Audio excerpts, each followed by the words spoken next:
আমি সানন্দের সাথে ঘোষণা করছি যে আমাদের মাননীয় প্রধানমন্ত্রী তিনি সম্মতি প্রকাশ করেছেন।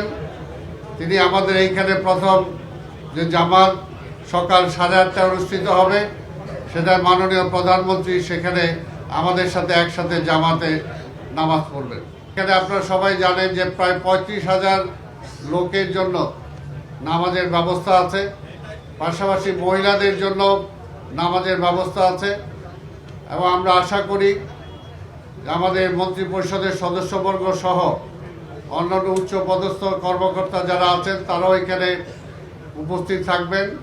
এবং এখানে আমাদের নামাজের আগে যদি কারো প্রয়োজন হয় ওযুর ব্যবস্থা সেটাও করা আছে, মহিলাদের জন্য একই ব্যবস্থা করা আছে।